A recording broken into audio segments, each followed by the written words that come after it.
म्हणून जगद्गुरु तुकाराम महाराज सांगतात, तुका म्हणे वत्स देणू वेच्या चित्ती. रानात गेलेली गाय, तिचं लक्ष कुठं असतं? सगळं तिच्या हृदयामध्ये. देणू वेच्या चित्ती. ती रानात जरी चरायला गेली तरी तिचं चित्त कुठं असतं? तिच्या बाळापाशी असतं. तुका म्हणे वत्स देणू वेच्या चित्ती.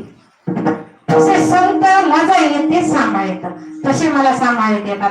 गाय शेतामध्ये गेल्यानंतर तिची ह्याची वेळ व्हावी बघा, बाळाला पाजवण्याची वेळ व्हावी. तेव्हा बाळ पण इकडून हंबरडा फोडालेला असतं. ते वासरू बरं का, वासरू इकडून हंबरडा फोडालेला असतो. आणि नुकतं जन्मलेलं बाळ असावं, एक 10-15 दिवसाचं किंवा 1 महिन्याचं बाळ जरी असलं तरी ती गाय शेतातून सगळ्या गायीच्या पुढे पळत येते. सगळ्या गायीच्या पुढे पुढे पुढे पुढे पळत येते आणि हंबरडा फोडतच येते. कुणासाठी? आपल्या वत्सासाठी, आपल्या बाळासाठी. तसे संत तुम्हाला तळमळीनं सांगतात आणि त्यांच्या चित्तामध्ये नेहमी आपण राहतो.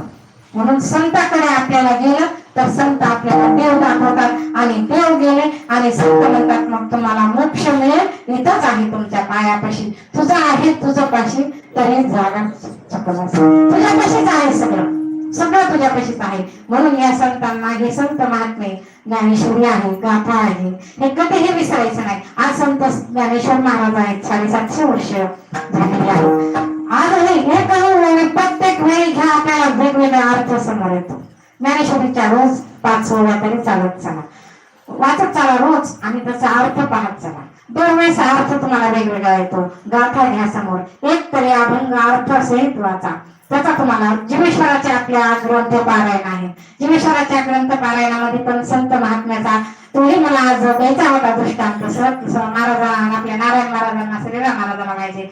संत महात्मे वर्णन केलेले आहे. भगवान शंकर आणि आपले आचार्य अत्रेमुनीबद्दल त्यांनी सांगितलेलं आहे की संतांमध्ये जर संत संगतीमध्ये आपण आलो तर त्याचे अगणित असे दृष्टांत आणि अगणित असे प्रमाण आपल्याला देता येते.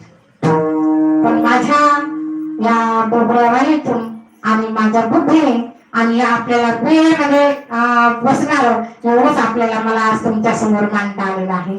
आणि आज मला या सर्व गावकरी मंडळींनी आणि या चंपावती नगरीमध्ये या सर्व भाविक भक्तांनी आज मला इथे बोलवून या ठिकाणी मला सेवेची संधी दिली. श्रीराम महाराज, नारायण महाराज, गायक आपले आमचे चौदार, समोर बसलेले मृदंगाचार्य आणि गायक गुणीजन मंडळी आणि हे संपूर्ण महिला मंडळ, संपूर्ण आज राबत असलेल्या या कार्यक्रमासाठी जाधव परिवार, सर्वांचे मी खूप ऋणी आहे. आणि या ठिकाणी सेवेची संधी दिली हे मी संतांच्या चरणी आज अर्पण करते, या भगवान परमेश्वरांच्या चरणी अर्पण करते. जे काही मला जे आलं तुम्हाला थोडं चांगलं वाटलं ते माझ्या गुरूंनी सांगितलेलं आहे किंवा गुरूंच्या मुखातून निघालेलं आहे आणि माझ्या अल्पशा बुद्धीतून या अभंगाचा अर्थ असाच असेल किंवा हे असंच असेल माझं काही म्हणणं नाही. पण मी माझ्या बुद्धीनं तुमच्या समोर मांडता येईल, माझ्या बरोबऱ्या वाणीतून मी तुमच्या समोर जे मांडता येणार चुकलं असेल तर मला क्षमा करावी. आणि माझे जे काय आहे बोलणं ते तुम्हाला पटलं असेल तर ते माझ्या गुरुच आहे. एवढेच मी माझे 2 शब्द बोलून आजची हे कीर्तनाची सेवा येथे भगवान मुरलीधरांच्या चरणी, संत मुरलीधर महाराजांच्या चरणी मी अर्पण करते.